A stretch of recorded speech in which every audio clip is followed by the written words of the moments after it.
주보에는 안 냈는데 내일 우리 안성호 선생님이 기숙사 시험 2차 이제 최종 시험을 또 치르게 됩니다. 여러분 꼭 합격할 수 있도록 기도해 주시기 바랍니다.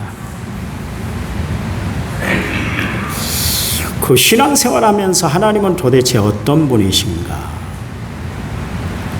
신론, 신관을 분명히 하고 신앙생활하는 것이 참 중요해요. 방금 우리 권사님이 하나님은 나의 하나님이시다. 파스칼이 그런 이야기를 했잖아요. 아브라함의 하나님, 이삭의 하나님, 야곱의 하나님, 그리고 나의 하나님이시다. 유명한 이야기를 했습니다. 하나님은 나의 하나님이 되신다.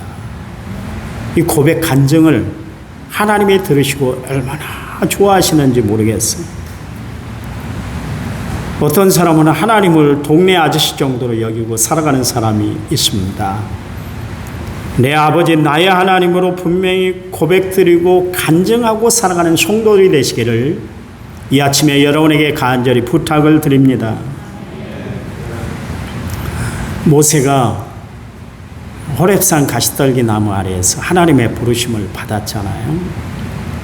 그때 하나님에게 질문을 하나 던졌어요. 도대체 하나님은 누구십니까? 아니 나보고 자꾸 바로 앞에 가서 이스라엘 백성들을 해방시켜라, 그래서 출애굽시키라고 그렇게 말씀하시는데 그 말씀을 바로에게 전하라고 하는데 바로가 어떤 인간이라는 것을 내가 잘 알고 있는데 그런 엄청난 부탁을, 이렇게 엄청난 미션을 저에게 안겨주십니까? 그랬어요. 또한 백성들에게 가서 백성들을 독려해서 자신을 출애굽시켜 조상 아브라함, 그의 조상들이었던 아브라함에게 주셨던 가나안 땅으로 가시라고 그렇게 이야기를 하고 있는데 내 말을 듣고 내 동족 유대인들이 너가 만난 하나님은 도대체 어떤 하나님이었길래 우리에게 그런 이야기를 하는 것이냐? 그럴 때 제가 뭐라고 대답을 해야 합니까? 너 진짜 하나님을 만나서 그런 이야기 하는 거야? 그러면 하나님에 대해서 한번 이야기를 해봐. 이렇게 이야기할 때 제가 뭐라고 답해야 됩니까? 그런 이야기예요. 여러분, 우리가 신앙생활 하면서 하나님이 도대체 어떤 분인가를 알고 우리가 신앙생활을 하고 있는 것과 알지 못하고 신앙생활 하는 것은 하늘과 땅 차이예요. 여러분,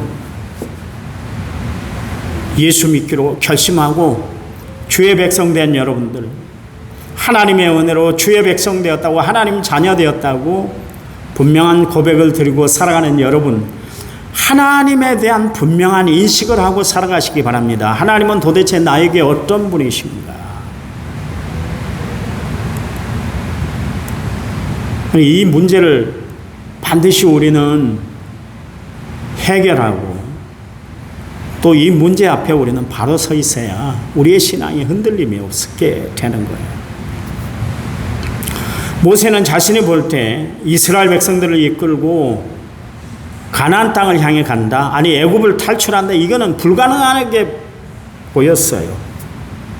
그러니까 계란으로 이 일은 파헤치는 것이나 마찬가지다, 그렇게 생각을 했던 것이죠. 그래서 하나님이 하시는 일에 대해서 모세는 이해가 안 됐어요. 그래서 출애굽기 3장 13절 말씀에 모세가 하나님께 아뢰되 내가 이스라엘 자손에게 가서 이르기를 너희 조상의 하나님이 나를 너희에게 보내셨다 하면 그들이 내게 묻기를 그의 이름이 무엇이냐 하리니 내가 무엇이라고 그들에게 말하리까? 14절 말씀에 하나님이 모세에게 이르시되 나는 스스로 있는 자이니라. 또 이르시되 너는 이스라엘 자손에게 이같이 이르기를 스스로 있는 자가 나를 너희에게 보내셨다 하라. 그랬습니다. 모세가 자꾸 자기에게 주어진 사명을 회피하고 두려워하고 핑계거리만 찾고 있으니까 하나님이 그에게 하나님의 이름에 대해서 분명하게 설명을 해주고 있어요. 그게 무슨 단어냐면 나는 여호와다. 이 여호와라는 단어가 뭐냐면 13절 14절에 나와 있는 것처럼 스스로 있는 자다. 그런 이야기입니다. 자존한 분이시다. 자존자다. 인간이 필요로 해서 만들어진 그런 신이 아니다. 그런 이야기예요. 인간이 필요하기 때문에 만들어 놓은 그 신이 아니다. 그런 이야기예요. 나는 스스로 계시는 분이다. 스스로 계시다는 것은 세상을 창조했다는 것이고 세상을 운행하고 있다는 것이고 지금도 구원의 역사를 베푼다는 것이고 앞으로도 하나님이 세상의 모든 역사를 지고 계신다. 그 이야기가 바로 스스로 계시는 분이다. 그런 뜻이에요. 이 세상에 스스로 태어난 사람은 아무도 없어요. 부모님을 통해서 우리가 이 땅에 태어났어요. 인간은 스스로 할 수 있는 일이 아무것도 없습니다. 그러나 하나님은 무에서 유를 창조하신 바라가 되시는, 히브리어로 바라라고 하는데요, 하나님은 바라가 되신 하나님이세요. 못하실 일이 없으세요. 그래서 그분의 이름이 뭐예요? 엘샤다이가 되신다. 영어로 올마이티가 그렇게 이야기를 하고 있어요. 전능하신 하나님이시다.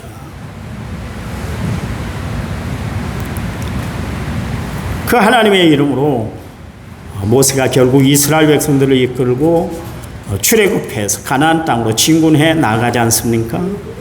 그래요. 우리가 하나님의 일들을 감당해 나가려면, 우리가 예수를 잘 믿으려면, 신앙생활을 잘 하려면 하나님이 어떤 분인가 거기에 대해서 분명한 인식을 가지고 우리가 살아가야 할 줄 압니다. 나에게 하나님은 어떤 분이신가? 신관이 바로 서 있어야 돼요. 여러분, 그냥 교회 다니지 마세요. 그냥 설교 듣지 마세요. 나에게 하나님은 도대체 어떤 분인가? 분명히 하고 살아가는 성도들이 되시기를 간절한 마음으로 부탁을 드립니다. 성경 곳곳에 보면 하나님에 대한 이름이 등장하고 있단 말이죠. 믿음의 조상 아브라함에게 나타났을 때 하나님은 어떤 하나님이셨는가? 여호와 이레가 되시는 하나님이셨어요. 그 100세에 낳은 아들 이삭을 모리아 산상에 제물로 바쳐라. 그랬을 때 하나님은 그 아들 대신, 아들 이삭 대신 하나님은 덤불 사이에 벌써 하나님 앞에 제사를 드릴 제물, 양을 딱 걸려놓게 만들어 놨었습니다. 그래서 아브라함에게 임하신 하나님은 준비케 하시는 하나님, 여호와 이레가 되시는 하나님이시다. 그런 이야기예요. 여러분, 하나님은 우리의 필요를 아시고 모든 것을 다 준비해 놓으시고 예비해 놓으신 여호와 이레가 되시는 하나님인 줄 믿으시기 바랍니다. 너희에게 있어야 할 것을 아시고 미리 준비하시는 하나님이시다. 그런 이야기예요. 문제가 그때 빵 터지니까 그때서야 부랴부랴 정신을 차리고 우리의 문제를 해결해 주신 분이 아니에요. 미리 다 하나님이 역사해 놓으시고 준비해 놓으신 줄 믿으시기 바랍니다. 가나안 진군을 하게 됐습니다. 그런데 이스라엘 백성들이 처음 전쟁을 맞이했는데 그게 아말렉과의 전쟁이었습니다. 그때 여호수아가 하나님 앞에 정말 기도해서 승리했다. 그래서 여호와 니시다 그랬습니다. 여호와 니시는 뭐냐면 승리의 깃발이다. 그런 이야기예요. 여러분, 출애굽한 이스라엘 백성들이 아말렉과 전쟁을 하는데 모세가 손을 높이 들면 이스라엘이 전쟁에서 승리하고 피곤해서 손이 내려오면 아말렉이 이기는 이상한 전쟁이 벌어졌었습니다. 그러자 아론과 훌이 모세의 팔이 내려가지 않도록 옆에서 붙잡아 줌으로 그 전쟁에서 승리하게 됐습니다. 그 전쟁에서 이기게 하신 하나님이 바로 여호와 니시가 되신다. 그런 이야기입니다. 여러분, 하나님은 날마다 우리의 삶에 승리를 남겨다 주시는 하나님인 줄 믿으시기 바랍니다. 승리의 깃발을 꽂게 하시는 분이 하나님이세요. 바울은 그 하나님으로 뭐라고 이야기했냐면 우리로 하여금 날마다 이기게 하시는 하나님이시다 그랬어요. 여러분, 예수 믿는 우리에게는 패배가 없어요. 절망이 없어요. 실패가 없고 실망이 없어요. 왜냐하면 승리자 되신 하나님이 우리를 강하게 붙잡아 주시고 이끌어 주시기 때문인 줄 믿으시기 바랍니다. 그런가 하면 미디안과 전쟁을 하는데 이스라엘의 사사고 군대의 지휘관으로 세움을 받은 기드온, 자기가 분명히 하나님 앞에 부름받았을 때 저는 지극히 작은 자입니다. 그렇게 고백했음에도 불구하고 하나님이 그를 통해서 전쟁에 승리하게 하셨어요. 그때 기드온에게 나타났던 하나님은 어떤 하나님인가? 여호와 샬롬이 되시는 하나님, 평강을 주시는 하나님이시다, 그런 이야기예요.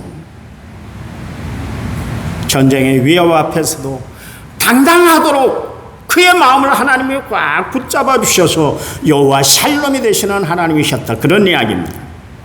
여러분, 하나님은 우리에게 평안을 주시길 원하시는 하나님인 줄 믿으시기 바랍니다. 우리와 함께 하시기 위해서 세상 끝날까지 함께 하시겠다, 우리에게 약속의 말씀을 주신 분이 바로 하나님이세요.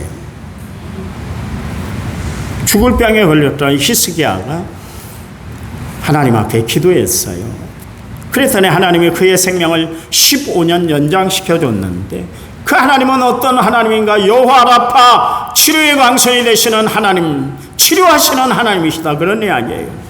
여러분, 말라기 4장 2절 말씀에 보니까 하나님은 치료의 광선을 바라신다, 그렇게 말씀을 하고 계십니다. 요즘 웬만한 수술은 칼로 찢어가지고 그렇게 수술을 안 하잖아요. 레이저로 다 하잖아요.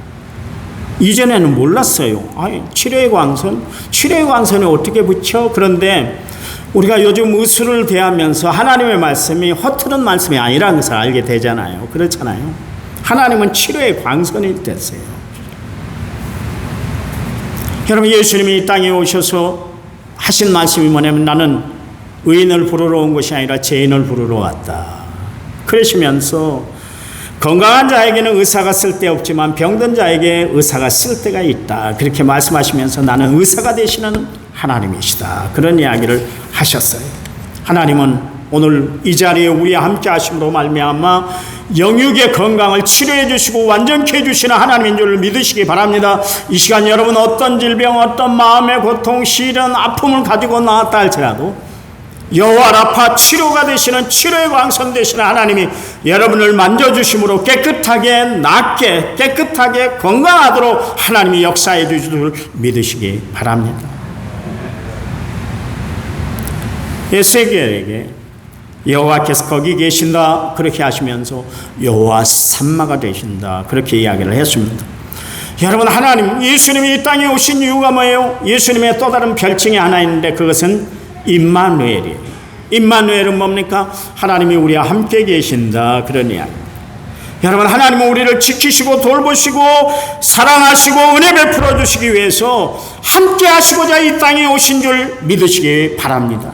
함께 하시는 하나님이요, 여러분, 함께 하시는 하나님 때문에 생명의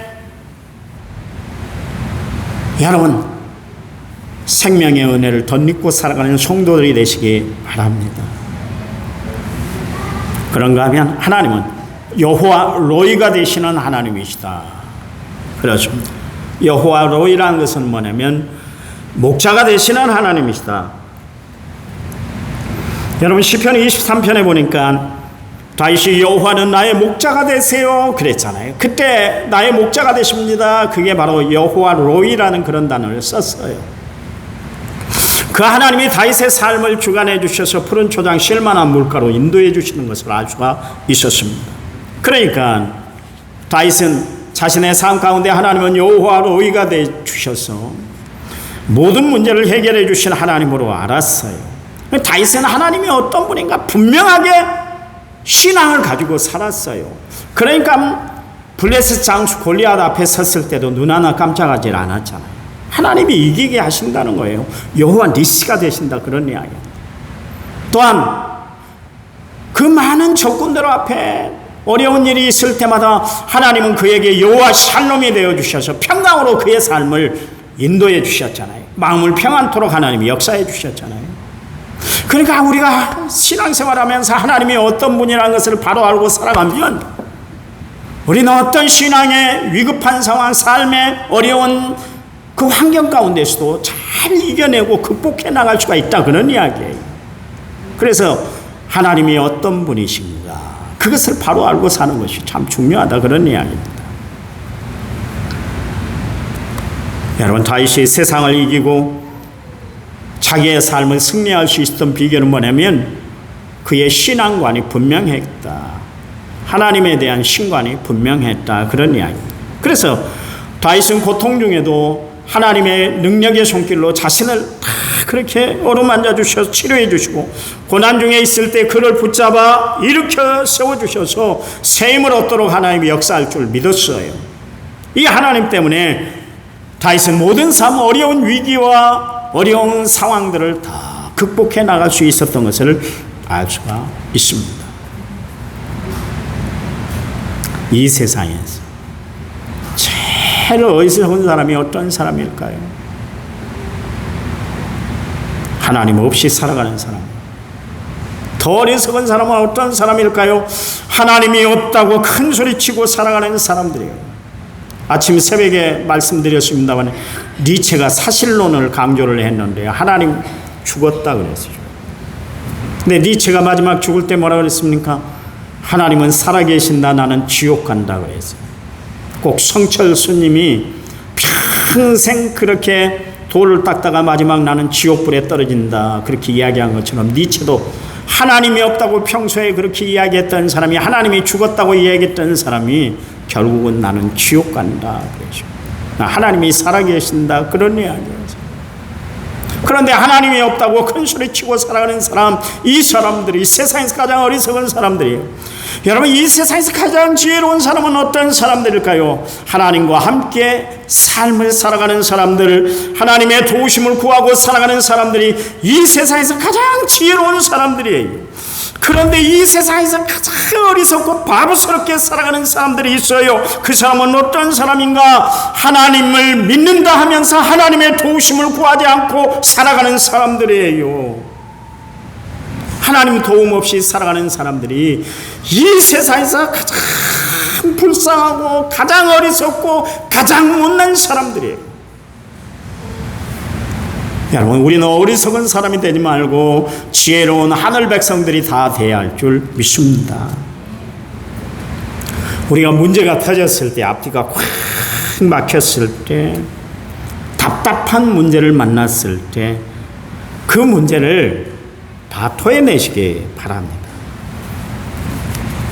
제가 어려서부터 욕심이 많았어요. 지금도 욕심이 많습니다. 여러분, 겉보기에는 남들 다 주고 사니까 우리 목사님은 욕심도 없는가 보다. 그런데 욕심이 얼마나 충만한지 몰라요.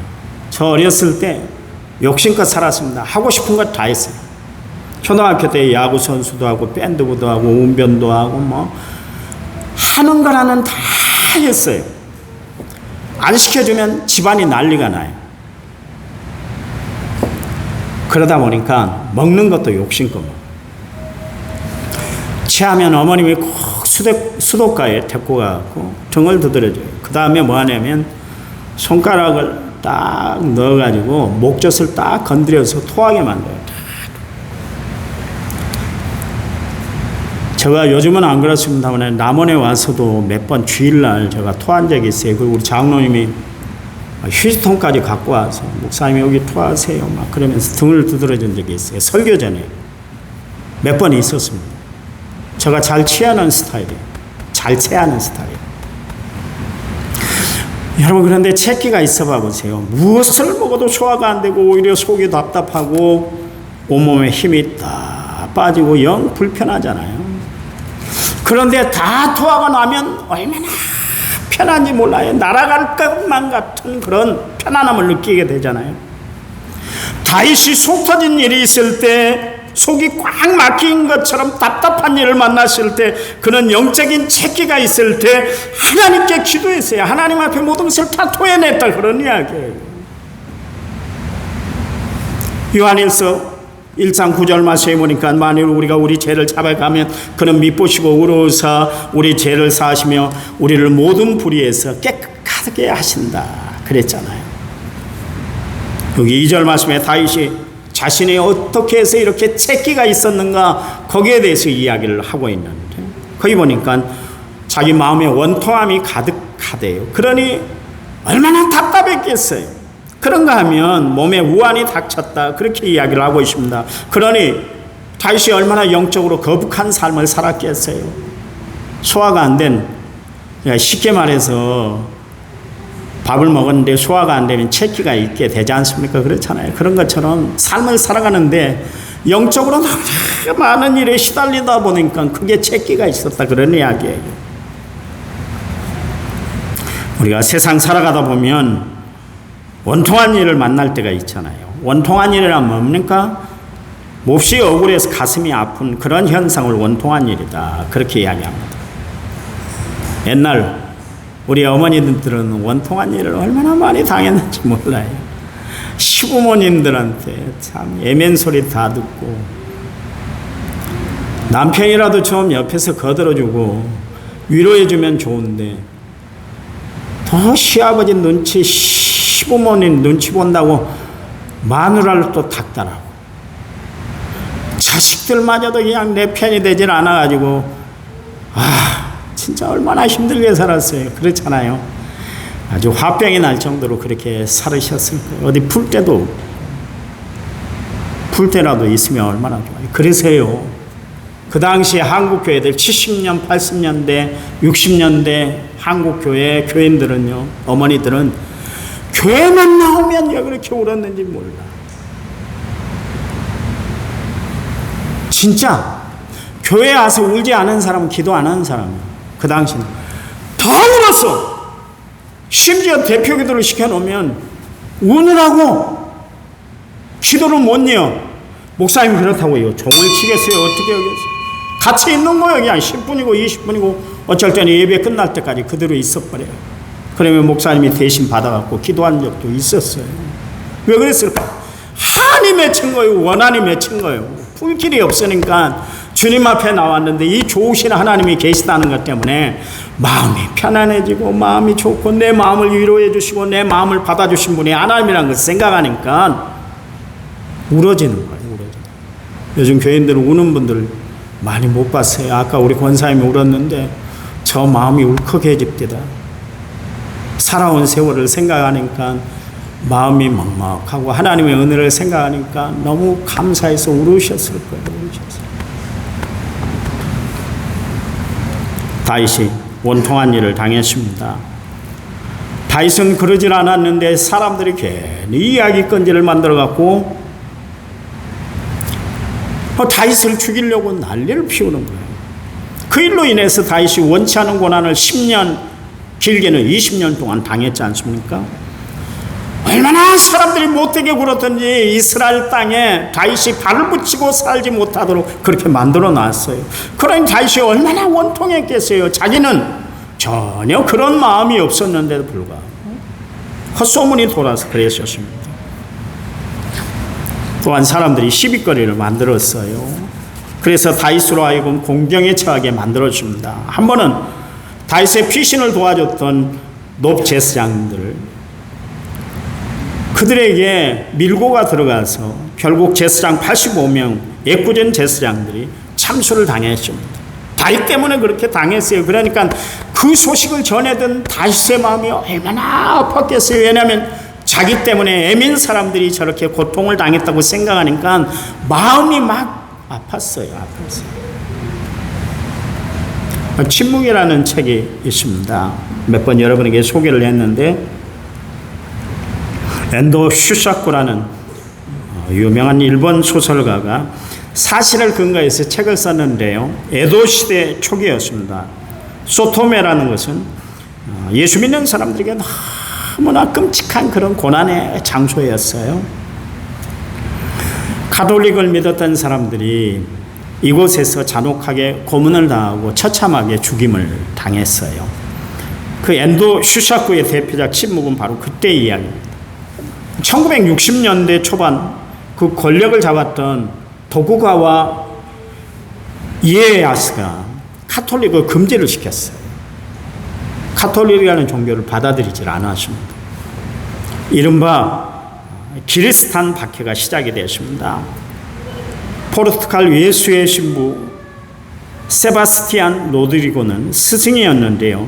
그 스승이었던 페라이라 신부가 일본에 가서 선교를 한다고 그랬는데 들려오는 소식에 의하면 배교를 했대요. 배교를. 하나님 믿는 신앙을 버리고 천황을 섬기게 됐다. 그런 이야기입니다. 그래서 도대체 있을 수 없는 일이다. 뭐 이런 일이 다 있어. 페레리라 스승은 나에게 더없이 신앙을 많이 가르쳐주고 정말 훌륭한 신앙의 인격자인데 어떻게 그 사람이 배교를 했을까? 그래서 나가사키 항구 소토섬에 잔입을 했습니다. 그리고 로드리고는 신자들이 잔인한 처형을 받는 그런 모습을 보고 하나님 앞에 기적을 바라면서 기도했는데 하나님이 침묵을 했어요. 결국 로드리고라는 이 신부도 체포를 당해서 배교를 강요당하게 되셨습니다. 그때 나가사키의 권력자인 이노우에가 그런 이야기를 했습니다. 후미에라는 그것을 사용함으로 말미암아 배교자들을 그렇게 곤란했었어요. 그러니까 예수님 얼굴이 새겨진 동판을 바닥에 놓고 그것을 밟고 지나가면 살려주고 밟지 않으면 처형을 시켰어요. 후미에라는 그 동판이 있습니다. 여러분 인터넷 들어가서 한번 봐보세요. 보시면 있습니다. 로드리고 신부 역시 마찬가지로 그 시험대 앞에 딱 서게 됐었어요. 이노우에는 로드리고 신부에게 조건을 하나 달았습니다. 만약 너가 후미에를 밟으면 당사자 로드리고는 뿐만 아니라 너를 따르는 모든 신자들까지도 다 살려주겠다. 만약에 밟질 않으면 이미 배교하는 사람들이라 할지라도 그들을 살려줬기 때문에 살려준 사람들이라 할지라도 다 잡아들여서 죽이겠다. 그렇게 엄포를 놨어요.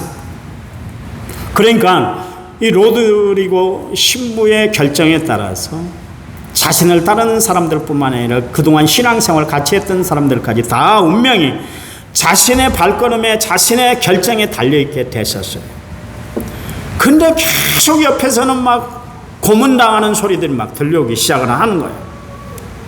그 하나님 앞에 기도를 해도 대답이 없는 거예요. 그래서 어떤 결정을 해야 될까? 얼마나 고민이 됐겠어요. 그렇잖아요. 자기 때문에 지금 많은 신자들이 제가 눈앞에서 그렇게 고통을 당하고 린치를 당하고 고문을 당하고 있으니까 얼마나 힘들었겠어요. 개인적으로 얼마나 힘들었겠어요. 그때 로드리고 신부가 배교하기로 결정을 하였습니다. 그리고 후미에를 밟게 됐어요. 그때 예수님의 음성이 들려왔어요. 밟아라, 밟아라. 내 마음의 아픔을 내가 제일 잘 알고 있다. 나는 너희에게 밟히기 위해서 이 세상에 왔고 너희의 아픔을 가지기 위해서 십자가를 졌다. 밟아라. 소설 침묵은 굴욕을 견디어 살아서 믿음을 이어가는 것이 옳은 신앙인가 아니면 순교를 통해 끝내 그래서 순교를 통해서 진정한 신앙이 무엇인가를 그렇게 사람들에게 보여줘야 하는가 이 두 가지 때문에 갈등을 하게 되셨어요. 예수님이 그때 이 신부에게 말씀을 하셨어요. 나는 침묵하고 있었던 것이 아니다. 너희들과 함께 괴로워하고 있었다. 그렇게 이야기를 하고 있습니다. 얼마나 마음이 아팠겠어요. 다윗도 마찬가지였습니다.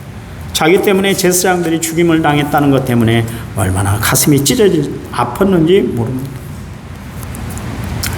그뿐만 아니라 압살롬 그의 아들 셋째 아들이 반역을 일으켰을 때 사람들이 수군거리기 시작했습니다.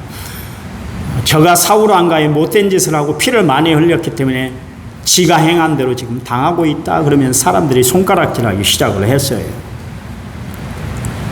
그런 여러 가지 어려운 형편 사정 상황들이 벌어졌음에도 불구하고 다윗이 참 마음이 답답했던 건 뭐냐면 그런 이야기들을 누구를 불러놓고 이야기할 상대가 없었다는 거예요. 상대가.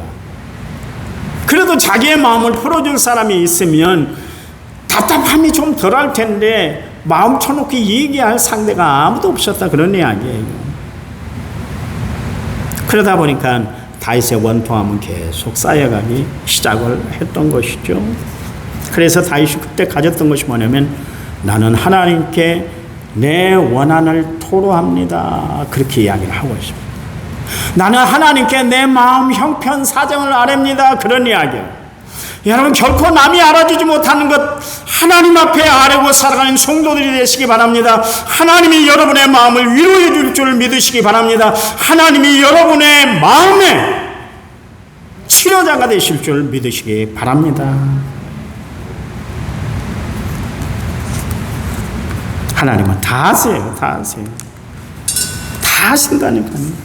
그래서 그 하나님이 아까 서두에 이야기했잖아요. 전능하신 하나님, 올마이티 가시된다 그랬잖아요. 하나님은 모르신 것이 없어요. 우리의 약함도 아시고 부족함도 아시고 어리석음도 아세요. 그리고 우리에게 있어야 할 것도 다 아신 분이 하나님이세요.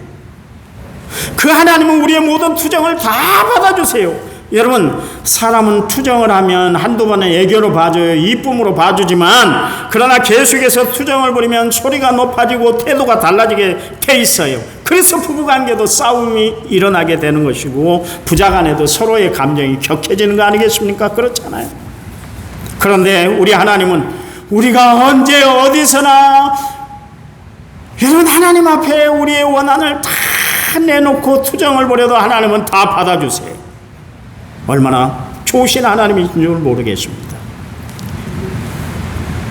이 말씀 사무엘하 16장 12절 말씀에 혹시 여호와께서 나의 원통함을 감찰하시리니 오늘 그 저주 때문에 여호와께서 선으로 내게 갚아줄 것이다. 다시 이겨낼 수 있는 비결, 이 엄청난 이야기들, 자기하고는 전혀 상관없는 가짜 뉴스들, 루머들이 퍼질 때, 그때 다시 이겨낼 수 있는 비결이 뭐였냐면 하나님이 갚아주신다. 내 원한을 하나님은 감찰하신다. 살피신다. 그런 이야기. 여러분, 살피시는 하나님, 갚으시는 하나님이 여러분의 마음의 모든 문제들을 다 해결해 줄 줄 믿으시기 바랍니다. 믿으시기 바랍니다. 오늘은 여기까지만 하겠습니다. 하나님, 감사합니다. 우리의 삶을 주관하시고 인도하신 분이 하나님인 줄 믿습니다. 다윗의 인생의 어려운 일을 만나고 복잡한 일을 만나고 시련을 만나고 고난을 만났을 때 그가 그 모든 일들을 이겨낼 수 있었던 비결은 하나님이 다 헤아려 주시고 감찰해 주시고 싸매 주실 줄 믿었기 때문인 줄 믿습니다. 오늘 우리의 마음의 상처를 해결해 주실 분, 치료해 주실 분은 오직 여호와 라파 되시는 하나님이신 줄 믿습니다. 하나님, 우리 마음에 위로를 베풀어 주시고 긍휼을 베풀어 주시고 사랑을 베풀어 주셔서 치료받고 당당하게 세상을 승리하며 살아가는 저희를 되도록 축복해 주시옵소서. 이제는 길이요 진리요 생명 되신 우리 주 예수 그리스도의 은혜와 하나님 아버지의 지극하신 사랑과 성령님 위로교통은혜 충만한 역사가 오늘 말씀을 받고 돌아가는 모든 성도들 위해 이제부터 영원토록 함께 하시기를 간절히 축원하옵나이다.